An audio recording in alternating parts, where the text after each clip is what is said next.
செல்வ பெருந்தகை போன்ற ஒரு அரசியல் கட்சி தலைவர் இப்படி சொன்னதுக்காக நான் வருத்தப்படுறேன். பொதுவாக உண்மை என்ன தெரிஞ்சு பேசணும். பருவமழை மூடி மறுபடியும் பருவ துவக்கப்படாத அரசியல் மேட்டூர் டேம் திறந்து நிரம்பியிருந்தால்தான் சீஃப் மினிஸ்டர் வந்து திறப்பார்.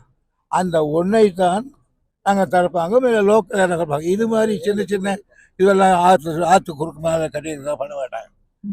அதுக்காக அவர் வந்து அவ்வளோ பெரிய சொல்லி செய்கிறார். கூப்பிடணும்னா கூப்பிடலாம், அது ஒரு தப்பு கிடையாது. என்ன கிடையாது, அதாவது இது யாருமே கூப்பிட மாட்டாங்க. ஏரியா நான் கேட்குறேன், காவேரி பக்கம் ஏரி பண்ணுறாங்களோ அது மாதிரி அது தேங்கியிருக்கு. அதை கொண்டு வந்து இப்படி ஒன்று செய்திருக்கார். எங்களுக்கு இருக்கிற கோமணமே வெறும் சுயமரியாதை தான். இதை கூட விட்டுணுமா?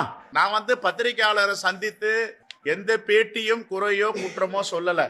நான் பேசிட்டு வரும்போது யாரோ ஒருத்தர் களவுத்தனம் செஞ்சு எடுத்திருக்காரு. அதை ஒரு மூத்த அமைச்சர், நான் மதிக்கக்கூடிய அமைச்சர், பெரும் மரியாதைக்குரியவர், அப்படி பொதுவெளியில நான் பேசினது அவருக்கு வருத்தம் அளிக்குதுன்றார. நான் ஒரு மக்கள் பிரதிநிதி, நான் வந்து என்னை கேட்டுட்டு தரேன்னு சொல்லல, எனக்கு யாம்பா ஒரு தகவல் சொல்லலன்னு சொல்றேன். எதுக்கு தகவல் சொல்லலன்னு நான் கேட்கிறேன் அப்படின்னா என்னோட உரிமை. இது கேட்டதே குற்றம் அப்படின்னு என்ன அவர் குற்றச்சாட்டு சொன்னார்னா இதுக்கு என்ன பதில்? அதாவது ஆட்சியாளர் என்பது வேறு, ஆட்சியாளர் கீழே அதிகாரிகள் என்பது வேறு. இந்த அதிகாரிகளை கேட்பதுக்கே அவருக்கு கொடுத்துக்க முடியலன்னா அப்புறம் நான் என்ன பண்ண முடியும்?